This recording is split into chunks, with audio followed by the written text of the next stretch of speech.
Muito bem, chegando agora ao nosso segundo vídeo, né? Nós já refletimos um pouquinho sobre o que é monergismo, né? Em oposição ao que é sinergismo, mostrando qual é a posição reformada, que é monergista. Agora detalhe, viu? Não confundam as coisas, certo? Existe uma diferença entre monergistas e reformados, tá? Reformados são monergistas, mas nem todo monergista é reformado, certo? Como a gente pode identificar isso no nosso contexto, né?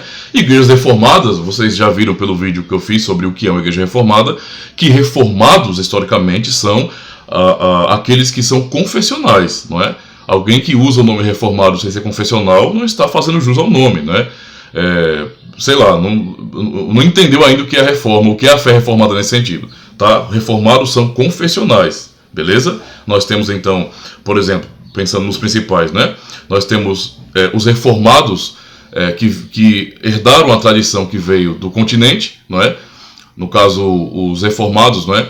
Ali do período do século XVI da Holanda, dos Países Baixos, certo? Que tem aquela confessionalidade registrada até hoje. E eu faço parte desse grupo, não é? Que são as 3 formas de unidade, beleza? Aqui nós temos as 3 formas de unidade, estou repetindo isso aí, né? Aqui nós temos a Confissão Belga, o Catecismo de Heidelberg e os Cânones de Dort, tá? Que é esse documentozinho aqui, ó, que é justamente o resultado, né, do debate histórico entre os reformados e os remonstrantes, ou os arminianos, beleza? Esse documento aqui, que está na seção de unidade, é o 3º documento, não é? E também tem os reformados, não é, da ilha, vamos dizer assim, que são aqueles que usam os padrões de fé de Westminster. Ambos são reformados, para ficar claro, não é? Mas há pessoas também que são monergistas sem serem reformadas, não é? Por exemplo, você tem muitos batistas que são monergistas, e batista e reformado não é a mesma coisa. Batista é batista, reformado é reformado. Mas batistas também são, não é? Muitos deles, monergistas, ou seja, eles concordam naquilo que nós chamamos de 5 pontos do calvinismo, ou na soteriologia reformada. É basicamente nisso, não é? E também até há outros grupos, não é? Que são um pouco diferentes também dos batistas, que também assumem o monergismo. Então, uma coisa é o cristão monergista e outra coisa é o cristão reformado, que também é monergista, tá certo? Para ficar claro. Mas vamos aqui então para os 5 pontos do calvinismo. Os 5 pontos então chamados do calvinismo são a resposta reformada, não é? A resposta reformada à remonstrância, não é? Ao grupo dos alunos de Armínio, nesse sentido, que propuseram a remonstrância, propuseram nesse sentido um debate com relação a esse assunto da salvação. Muita coisa foi debatida, tá bom?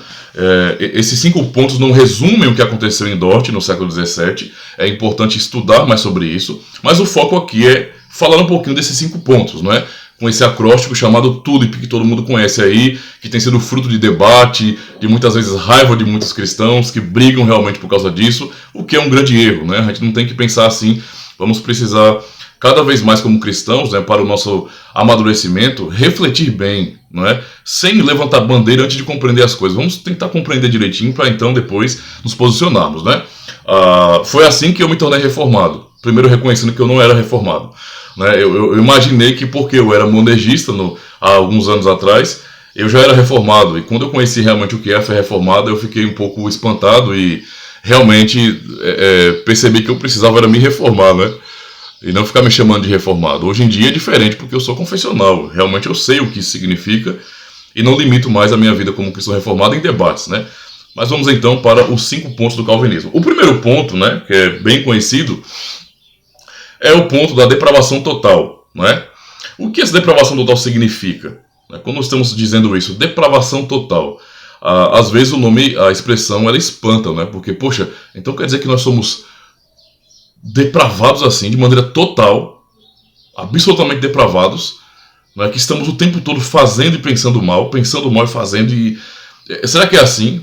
Porque quando eu olho para a experiência, eu não vejo esse nível de maldade o tempo todo. Não é? Há maldade no geral, se a gente olha para todo mundo, não é? Sim, o tempo todo, mas nos nossos contextos particulares nós não vemos isso aí o tempo todo, entende? Então, o que eu quero dizer com isso? Nós não estamos dizendo com isso que o ser humano ele é mau, não é? O tempo todo, tanto quanto ele pode. Entende a situação? Isso não acontece, né? Deus ainda opera com a sua graça, ou graça comum neste mundo, né? Ele continua ainda preservando a sua criação. Não é? E por conta disso ele providencia meios, não é? Que beneficiam todos os homens, tá? Isso nos mostra que, na verdade, coisas boas acontecem no mundo e isso né? Tem que ser atribuído a Deus, a glória a Deus. Mas quando nós pensamos em depravação total, estamos pensando justamente no fato de que todas as faculdades do homem, a sua natureza, ela foi corrompida na queda. Quando Deus disse a Adão que se ele comesse do fruto da árvore do conhecimento do bem e do mal, ele morreria, era isso que Deus estava se referindo, não é? Era o homem perder esses dons, os dons excelentes, dentre os quais nós temos o livre-arbítrio. Então, os dons que o homem tinha, não é, que lhe dava acesso a Deus naquele relacionamento inicial, não é, eles foram perdidos. E a prova disso é que Deus chamou aquilo de morte e Deus os expulsou do seu reino. A partir da queda, a partir da corrupção da natureza humana, o homem não tinha mais condições de permanecer na presença de Deus. Então ele é expulso do Éden por causa disso. Ele não pode mais habitar na presença de Deus, ele não pode mais estar no reino de Deus.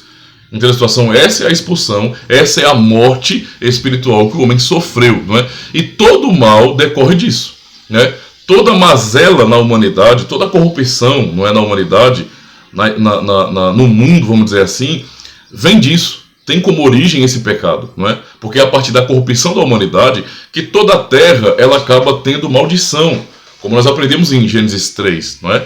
Na narrativa da queda. Então aquele texto ele é muito claro e até detalhista nesse sentido para nos mostrar os princípios, não é, de toda a maldade no mundo. Então, quando pensamos em depravação total, nós estamos dizendo exatamente isso, que os dons excelentes que o homem tinha, ele perdeu. Não é? Então significa dizer o quê? Que o homem perdeu a liberdade? Não, nós somos livres ainda. E eu sei que talvez algum que se posicione como um sinergista, como um arminiano, ou que não conhece esses termos, mas já odeia eles de cara, né? Imagina que quando nós falamos que não cremos em livre-arbítrio, estamos dizendo que nós acreditamos com isso que o homem é um robozinho programado e que ele não tem liberdade. E não tem nada a ver com isso, né? A depravação total é a corrupção da natureza humana, tá? Então o homem tem uma incapacidade, não é, de entender a Deus, de buscar a Deus. É isso que nós estamos nos referindo, certo?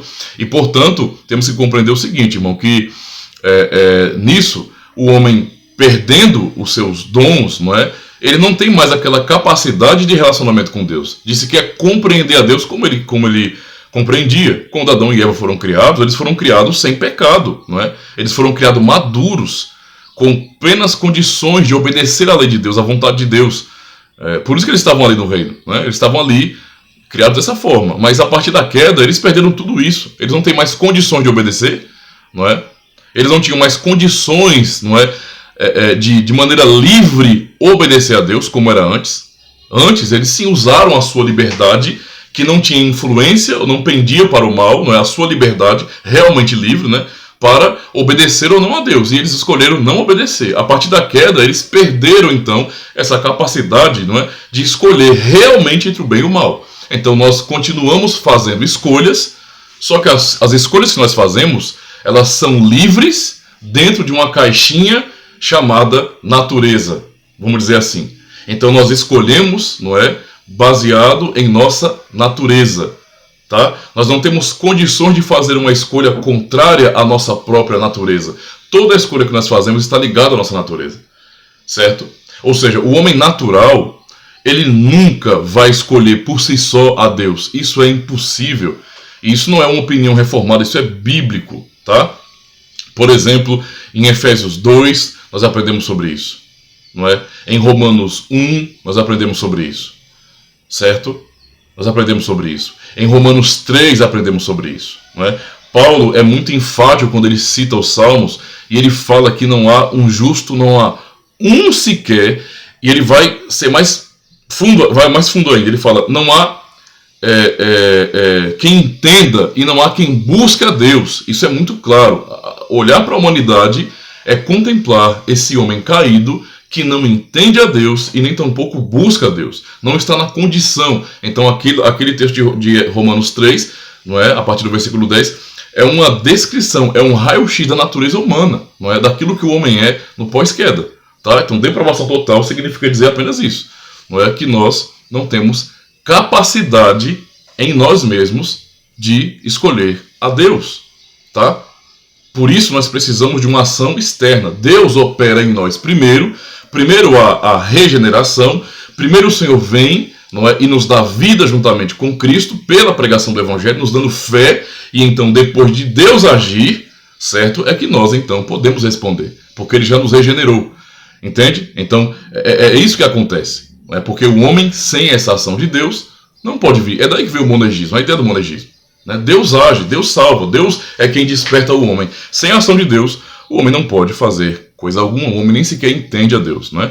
Então, isso é a depravação total. Que tristeza, né? Porque a gente percebe com tudo isso sobre os nossos pecados e a nossa miséria. Essa é a miséria em que a natureza humana está envolvida. Não é? Por isso nós precisamos de Cristo, irmãos. Por isso, não é? Sem Cristo, não é nada tem sentido, tá? Eu vou ter que gravar um outro vídeo, esse aqui já está com 10 minutos. Não é? Vamos para o outro vídeo agora para falar sobre a eleição incondicional, tá?